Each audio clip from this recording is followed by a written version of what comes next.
बिस्मिल्लाहिर्रहमानिर्रहीम।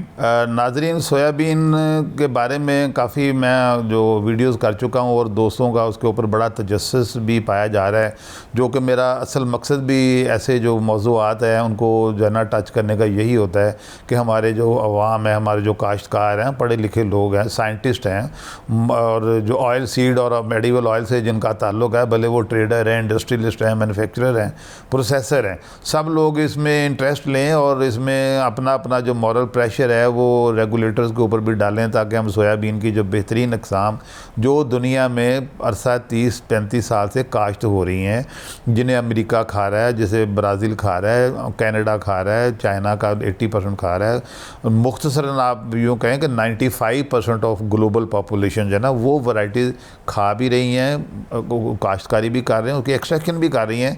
तो मेरा हमेशा ये होता है कि वो वैराइटीज़ को हम पाकिस्तान में लीगली मुस्तकिल तौर पे दरामद करने की इजाज़त क्यों नहीं देते।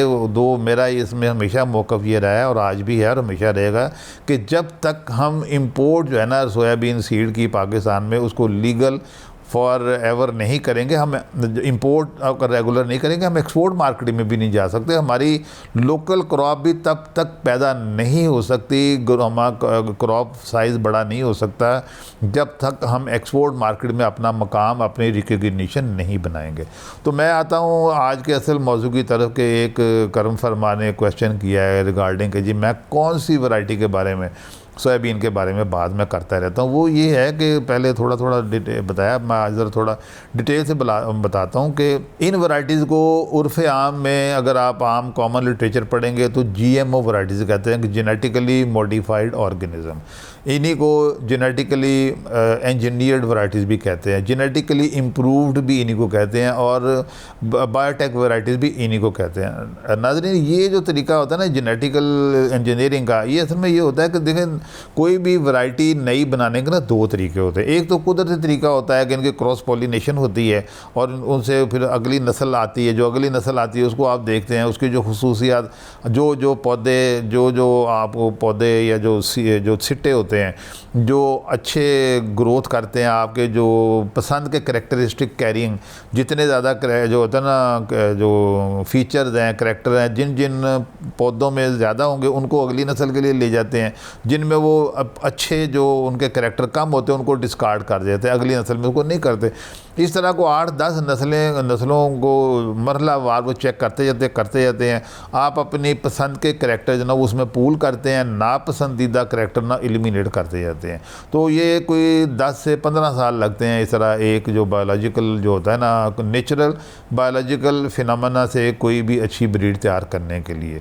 अब जो होता है ना जेनेटिकली इंजीनियर्ड, इसका ये होता है कि अब साइंस इतनी तरक्की कर चुकी हुई है कि आप अंडर योर माइक्रोस्कोप, एक माइक्रोस्कोप मैं सिर्फ आपको समझाने के लिए कह रहा हूँ, ऐसे डिवाइसेस आगे हुए हैं कि आपने जब नई नस्ल तैयार करनी है ना तो आप उसके जब जेनेटिक मेकअप आप खुद बना लेते हैं।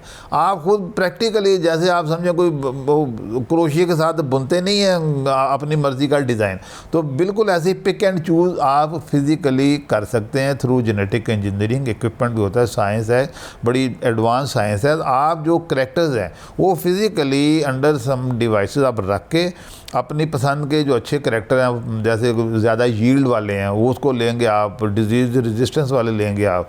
वो करैक्टर जो होते हैं ना जो इकोनॉमिकल जो बेनिफिशियल करैक्टर होते हैं, आप उनको बजाय आप 15 साल इंतज़ार करने के या 10 साल क्रॉस करने के बजाय आप एक ही गो में आप खुद ही बैठते हैं, खुद ही जो साइंटिस्ट होते हैं वो अपना एक बना लेते हैं चार्टर ऑफ पैरामीटर के, जी हमने ये रंग लेना है, ये दाने का साइज़ होना चाहिए, ये उसकी कॉम्पोजिशन ये होनी चाहिए, इसमें प्रोडक्शन इतनी होनी चाहिए पर एकड़, और इसकी डिजीज़ रेजिस्टेंस क्या होनी चाहिए।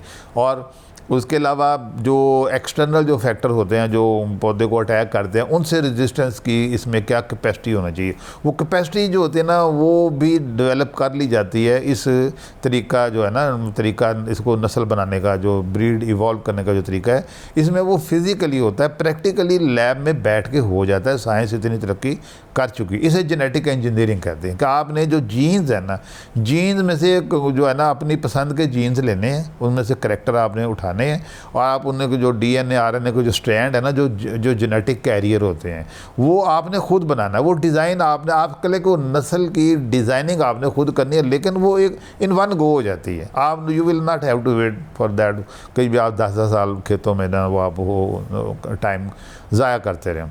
तो ये जो साइंस है ना, अभी ये जो वैरायटी है, जो GMO जिसे कहते हैं, जेनेटिकली मॉडिफाइड जो है, इसमें असल जो है ना, ये अमेरिकन, कैनेडियन और दूसरे ये ऑस्ट्रेलियन, बड़े बड़े जो जितने भी मुल्क हैं जिन्होंने अपने अपने मुल्कों की वैरायटियाँ खुद इवॉल्व की हैं, इन्होंने सबसे जो कॉमन बेनिफिशियल जो इसमें करैक्टर है ना, वो इनकी जो यील्ड पर एकड़ है ना, वो एग्जिस्टिंग वैरायटी से बहुत ज़्यादा नहीं है।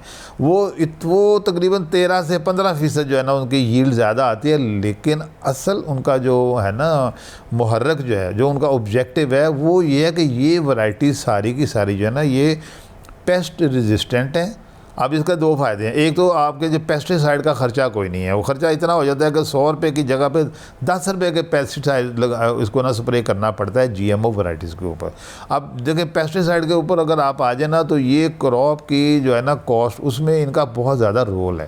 ये बहुत महंगे महंगे पेस्टिसाइड लगाने पड़ते हैं, उनको स्प्रे करने पड़ते हैं, नंबर 1। दूसरा ये है कि ये ह्यूमन हेल्थ हैज़र्ड है।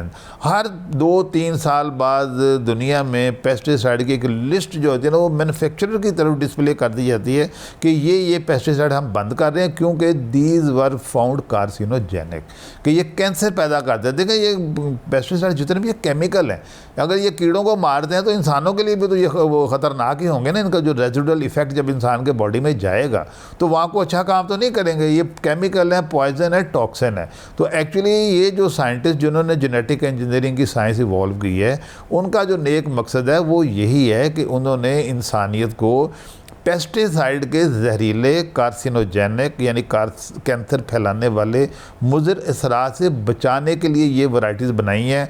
और आप ज़रा ख़ुद आप गौर करें कि हमारे जो भी रेगुलेटर इन वैराइटीज़ की यहाँ पाकिस्तान में इंडक्शन पर रुकावट डाल रहे हैं, हम उनके बारे में क्या कह सकते हैं? या फैसला आप करें, आप राय डेवलप करें, और जिन भी देखने वालों को, सुनने वालों को भी, जहाँ भी जो भी असरात हैं, सियासी हैं, ताल्लुकात हैं, सब मिल के हम कोशिश करें। ये एक ह्यूमैनिटेरियन मसला है और पाकिस्तान के लिए बड़ा इम्पॉर्टेंट है कि इसमें हमारे जो ज़र मुबादला हमारा जो ज़ाया होता है पेस्टिसाइड के ऊपर, और वो भी घटिया तरीन पेस्टिसाइड। और ये एक हकीकत है कि पाकिस्तान दुनिया में बैंड पेस्टिसाइड की हेवन है। ये कोई लुकी छुपी बात नहीं है, ढकी छुपी बात नहीं है, सबको ये पता है। एक तो पेस्टिसाइड वैसे ही कार्सिनोजेनिक है, अब उनमें भी वो पेस्टिसाइड जो बाहर बैन हो चुके होते हैं हमारे यहाँ आ जाते हैं। वो कैसे आते हैं सबको पता है, इसके ऊपर उनको ज़्यादा सेर हासिल गुफ्तगू करने की ज़रूरत नहीं है। तो ये varieties GMO varieties, genetically modified varieties हैं, और ये इनका सबसे बड़ा जो क्राइटेरियन है, जो पॉजिटिव चीज़ है, वो ये है कि ये पेस्ट रेजिस्टेंट है। इनको पेस्टिसाइड की स्प्रे की ज़रूरत नहीं है, जिसकी वजह से एक तो ये वैरायटी सेफ़ है, कार्सिनोजेनिक नहीं है, कैंसर पैदा करने का इनमें जो मादा बिल्कुल नहीं होता, बहुत कम होता है। और तीसरी बात जो है कि फार्मर के लिए ये फ़ायदेमंद इसलिए है, एक तो 12, 13, 15% जो है ना क्रॉप साइज़ बड़ा हो जाता है, पर एकड़ ज़्यादा आ जाती है, 15 से 15% तक क्रॉप वॉल्यूम बढ़ता है पर एकड़। और इसके अलावा असल में फ़ायदा जो होता है ना फार्मर, उसका फाइनेंशियल जो फ़ायदा होता है ना, वो ये होता है कि उसकी जो क्रॉप कॉस्ट है ना, वो क्यूमुलेटिवली अगर आप देखेंगे ना तो 37% तक कम हो जाती है, ये पेस्टिसाइड के अखराजात ना करने की वजह से। और 37% जब उसकी कॉस्ट कम होगी तो उसका एक लॉजिकल इफ़ेक्ट ये आएगा कि फार्मर के पास 37% नफ़ा ज़्यादा आ जाएगा। तो पाकिस्तान जैसे मुल्क में क्या होगा कि लोग 37% जो है ना ज़ेरे काश्त रकबा बढ़ा लेंगे, एडिशनल लैंड पे प्लांटेशन हो जाएगी। इस लिहाज से फसलों का साइज़ बड़ा हो जाएगा। वो भले मकई का भी हो सकता है, ये फार्मर की चॉइस है कि उसने जो 37% जो उसके पास एक्स्ट्रा नफ़ा आया है उसकी उसने एकरेज बढ़ानी है या उसने जो भी करना है वो फार्मर की। लेकिन बाहर फार्मर की जेब में 37% गारंटीड नफ़ा ज़्यादा आएगा। ये वो वैराइटीज़ हैं जो 95% ऑफ वर्ल्ड पॉपुलेशन खा रही है, जिसमें Canada, America, Brazil, 95% of China शामिल है। सारी दुनिया खा रही है, 95% ऑफ ग्लोबल पॉपुलेशन खा रही है, 35 साल से खा रही है। कोई इनका नेगेटिव इफ़ेक्ट कहीं भी हर तरह के ट्रायल किए गए हैं नहीं पाए गए। Thank you very much.